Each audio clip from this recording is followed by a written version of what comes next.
Hello and welcome to lesson 3 of week 7. In this lesson, we are going to look at the attributes that the form element takes and other attributes for other form elements. My name is Mildred. So far, we have seen how to create a form. We have looked at the various form elements and we have looked at the various types that we can use for the input form element.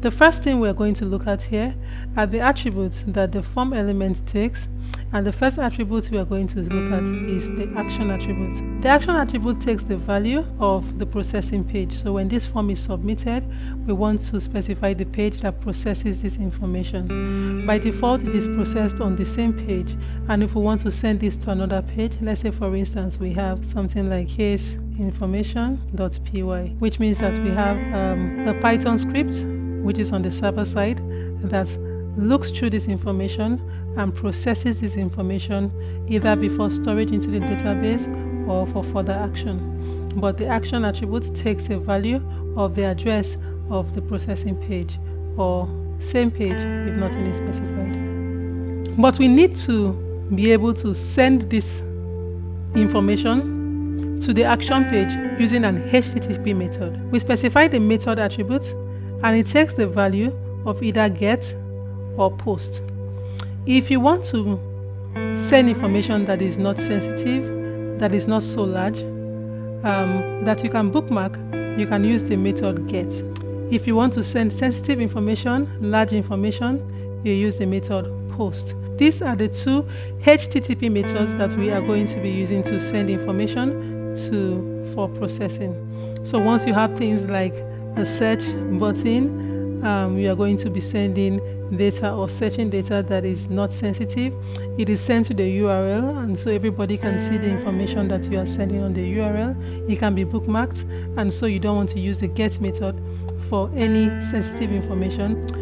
We have other attributes that the form tag takes. We have things like the accept char set, which we use to specify the character set that it should accept. We also have things like autocomplete, which we can set to on or off because it is Boolean. When you set autocomplete to off, it means that anytime that a user tries to enter information on the form, it should not auto suggest any information that the user has previously entered on that system, or auto suggest should be completely off. So we have several of these attributes. I want you to research them, see the attributes, and as we design our form and as we go further, we are going to be naming these attributes and using them one after the other.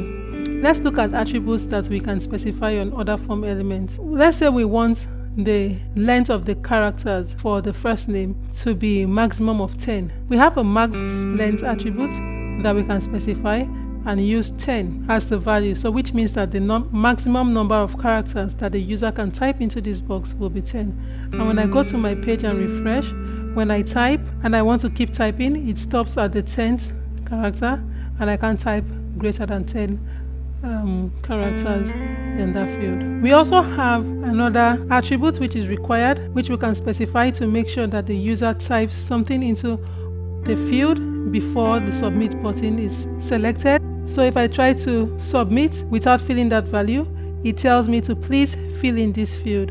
So we can use the required attribute to make a particular field required, and the user must enter values into that field. And just so you know that most of these attributes enforces these constraints on the field, but it is not as secured because there are ways that users can actually circumvent this on their system. And so even when we have the required on the front end, we also put that during form processing. If the field is required, we want this processing script to make sure that the value is entered in addition to the front end constraints that we have added. When you do not want the form to be validated before submission, and we are going to see the application of this and when this is useful as we go ahead, we can use a no validate attribute like this, and this is a Boolean also. So when you specify the attribute no validate, it just makes sure that the form entries are not validated when they are sent for processing. Another attribute we can use is the autofocus attribute. So if I put autofocus, let's say I put it on the unique ID, it means that once this page loads, Instead of the focus to be on the first name, it should be on the unique ID, so the users will start typing from the unique ID.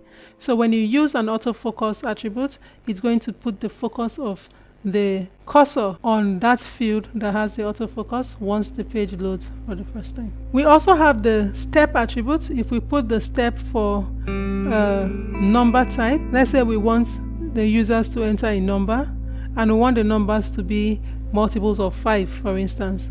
So let's say I use an input type of number somewhere here. I'll just illustrate this. Then I use step, and I want it to have multiples of 5, so I'll put step equals 5. When I go to that form and I refresh the page, I have the number type, and when I try to select, it gives me multiples of 5. So you can use step to select how many intervals will you have between two numbers on your input field. Let's say you want the size of the width of the input field to be 5 characters long. I'm going to use this for the unique ID.